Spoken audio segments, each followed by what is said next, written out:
आज आपण वाळवणातील या साबुदाण्याच्या चकल्या कशा बनवायच्या हे बघणार आहोत।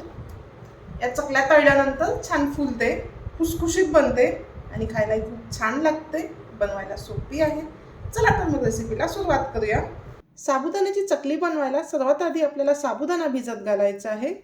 त्यासाठी साबुदाणा आधी स्वच्छ धुवून घ्यायचा। 2 ते 3 पाण्याने साबुदाणा धुतल्यानंतर त्यामध्ये थोडं पाणी टाकून घेऊ। पूर्ण साबुदाणा पाण्यात बुडेल इतकं पाणी टाकायचं आणि थोडं पाणी वर येऊ द्यायचं। 7 ते 8 तास हा साबुदाणा आपल्याला भिजत ठेवायचा आहे। हे अर्धा किलो आलू उकडून त्याची साल काढून घेतलेली आहे। हे आलू आपण किसून घेऊ। या प्रकारे कुठलीही बारीकवाली किसणी घेऊन हे आलू आपण किसून घ्यायचे। हे पूर्ण आलू मी इथे किसून घेतलेले आहे। थोडा वेळ ते आपण बाजूला ठेवून देऊ। हा पाऊण किलो साबुदाणा मी इथं ओव्हरनाईट भिजवून घेतलेला आहे। 7 ते 8 तास भिजत घातला तरीही चालेल। तुम्ही बघू शकता आपला साबुदाणा इथं व्यवस्थित मुरलेला आहे। हा साबुदाणा या परातमध्ये काढून घेऊ। साबुदाणा इथं पूर्ण मोकळा करून घ्यायचा। किसून घेतलेले हे आलू यामध्ये टाकून घेऊ। आलूची क्वांटिटी जर तुम्हाला वाढवायची असेल तर तुम्ही वाढवू शकता। जितका साबुदाणा आहे तितकंच तुम्ही आलू घेतले तरीही चालेल। पण या चकलीमध्ये साबुदाणा जितका जास्त राहील तितकी चकली खायला आणखी टेस्टी लागते। त्यामुळे आलू मी इथे फक्त बाइंडिंगसाठी वापरत आहे।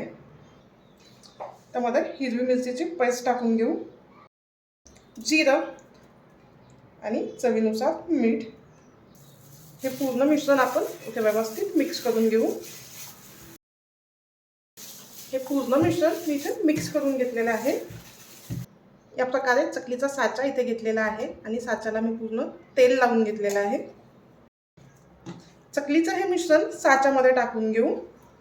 मिश्रण टाकत असताना तुम्ही थोडं हाताला पाणी किंवा तेल लावलं तरीही चालेल। साचा पॅक करून घेऊ। याची आपण चकली पाडून घेऊ।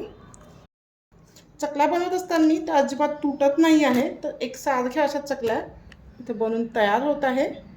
याच प्रकारे बाकी चकल्या पाडून घ्यायच्या। पूर्ण मिश्रणाच्या चकल्या मी इथे बनवून घेतलेल्या आहे। 2 ते 3 दिवस या चकल्या उन्हामध्ये छान वाळवून घ्यायच्या। 3 दिवस वाळवल्यानंतर आपल्या चकल्या इथे बनून तयार आहे। या चकल्या एकदा बनवून तुम्ही वर्ष ते 2 वर्षापर्यंत स्टोअर करून ठेवू शकता। आता आपण या तळून बघूया। हे बघा, तेलात टाकल्यानंतर चकल्या किती छान फुललेल्या आहे। या प्रकारे बनवलेल्या चकल्या ज्या आहेत त्या खायला छान खुसखुशीत लागतात।